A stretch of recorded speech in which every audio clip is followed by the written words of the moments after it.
Tabel distribusi frekuensi. Sebelum kita mempelajari tentang tabel distribusi frekuensi, mari perhatikan data penilaian akhir semester pada mata pelajaran Bahasa Inggris kelas 12 sebanyak 40 orang. Berikut adalah data yang diperoleh. Data yang seperti ini disebut sebagai data tunggal. Karena diperoleh secara langsung, maka data ini disebut juga sebagai raw data atau data mentah. Kita akan mengalami kesulitan dalam melakukan analisis dari data yang diperoleh seperti ini. Oleh sebab itu, maka data yang seperti ini terlebih dahulu dapat dikonversi menjadi data yang dituliskan dalam bentuk tabel.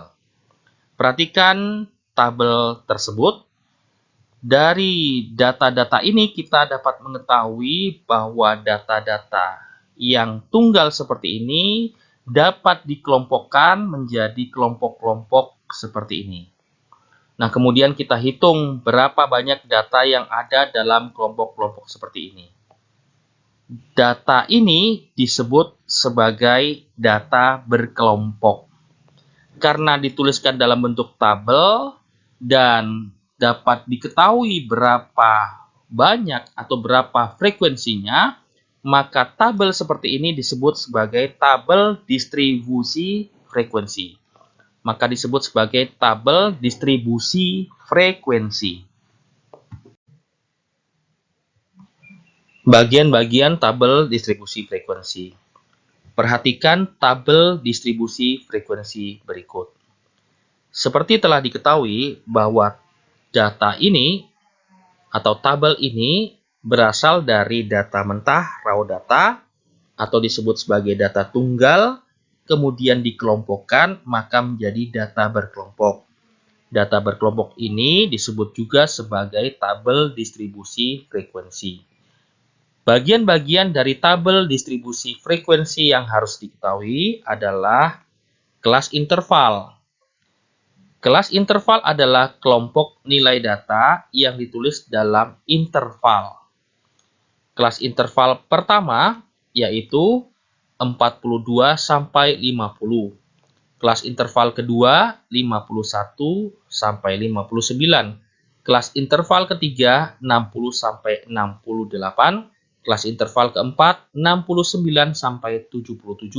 Kelas interval kelima 78 sampai 86. Kelas interval ke-6 87 sampai 95. Berikutnya adalah batas kelas. Batas kelas ada dua, yaitu batas bawah kelas atau BB. Batas bawah kelas adalah batas ujung bawah pada suatu kelas. Pada kelas interval pertama, batas bawah kelasnya adalah 42. Pada kelas interval berikutnya adalah 51, 60, 69, 78, 87. Kemudian batas atas atau BA. Batas atas adalah batas ujung atas pada suatu kelas. Pada kelas interval pertama, batas atasnya adalah 50. Kemudian batas atas setiap kelas interval kemudian adalah 59, 68, 77, 86, 95. Berikutnya yang harus diketahui adalah tepi kelas. Sama seperti batas kelas, tepi kelas juga ada dua, yaitu tepi bawah kelas atau TB. Tepi bawah kelas diperoleh dari batas bawah dikurang ketelitian. Kemudian tepi atas kelas atau TA. Tepi atas kelas adalah batas atas ditambah ketelitian. Sebagai catatan, ketelitian untuk bilangan bulat adalah 0,5. Untuk bilangan desimal 1 desimal berarti 0,05. Untuk 2 desimal berarti 0,005. Karena ini adalah bilangan bulat, maka ketelitiannya adalah 0,5. Jadi untuk tepi bawah kelas Untuk kelas interval pertama berarti 42 dikurang 0,5 menjadi 41,5. Tepi bawah kelas untuk kelas berikutnya berarti di sini 50,5, 59,5, 68,5, 77,5, 86,5. Sedangkan tepi atasnya berarti ditambah dengan 0,5. Di sini berarti 50,5. 59,5, 68,5, 77,5, 86,5, 95,5. Nah, kemudian panjang kelas. Panjang kelas dapat diperoleh dari tepi atas dikurang tepi bawah. Jadi P sama dengan TA dikurang TB. Sebagai contoh untuk kelas interval pertama, berarti tepi atasnya 50,5 dikurang tepi bawahnya berarti 41,5 sama dengan 9. Namun karena tadi ketelitiannya adalah 0,5 untuk tepi bawah dan tepi atas, maka harus ditambah dengan 1.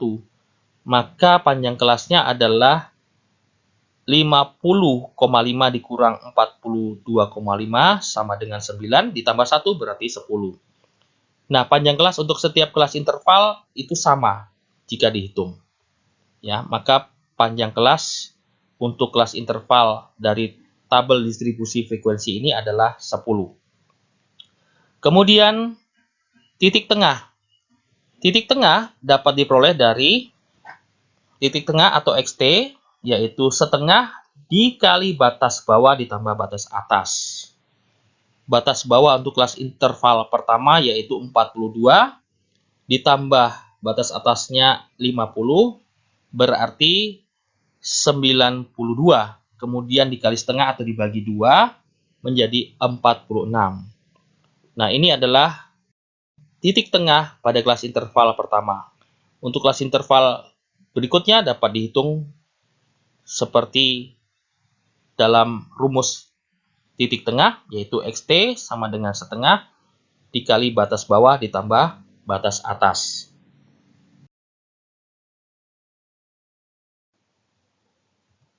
Langkah-langkah membuat tabel distribusi frekuensi.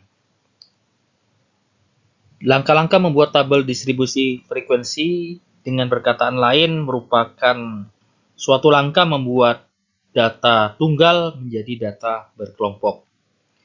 Yang pertama adalah tentukan jangkauan. Jangkauan diperoleh dari datum terbesar dikurang datum terkecil. Langkah yang kedua adalah tentukan banyak kelas.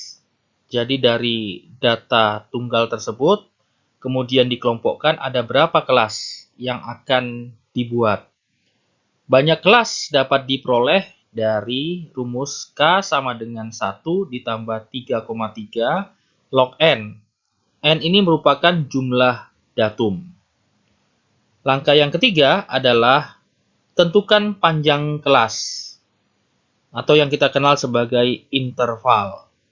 Jadi panjang kelas dapat diperoleh dari jangkauan dibagi dengan jumlah kelas. Nah, untuk lebih memahami dari langkah-langkah yang sudah diperoleh tersebut, perhatikan contoh soal. Contoh ini diambil dari data yang tadi telah kita ketahui di sini. Maka dari data ini kita identifikasi untuk datum terbesar yaitu 95, kemudian datum terkecilnya adalah 42. Nah, mengikuti langkah-langkah ini, maka langkah yang pertama kita menentukan jangkauan. Jadi, jangkauan diperoleh dari datum terbesar dikurang datum terkecil. Berarti 95 dikurang 42 sama dengan 53. Kemudian langkah yang kedua adalah menentukan jumlah kelas. Jumlah kelas atau banyak kelas kita dapat kan dari rumus K sama dengan 1 ditambah 3,3 log N. N ini merupakan banyaknya datum. Jadi N di sini berarti 40. 1, 2, 3, 4, 5. Dikali 1, 2, 3, 4, 5, 6, 7, 8. 5 kali 8 sama dengan 40. Jadi dengan demikian sama dengan 1 ditambah 3,3 log 40 akan diperoleh yaitu 6,28 atau kita bulatkan menjadi 6. Nah, kemudian langkah yang ketiga adalah menentukan panjang kelas. Jadi dari data ini kita dapat peroleh bahwa kelasnya nanti ada 6 kelas. Nah, berapakah panjang kelas untuk setiap kelas? Panjang kelas dapat diperoleh dari jangkauan dibagi banyak kelas. Jadi panjang kelas itu adalah jangkauan dibagi banyak kelas.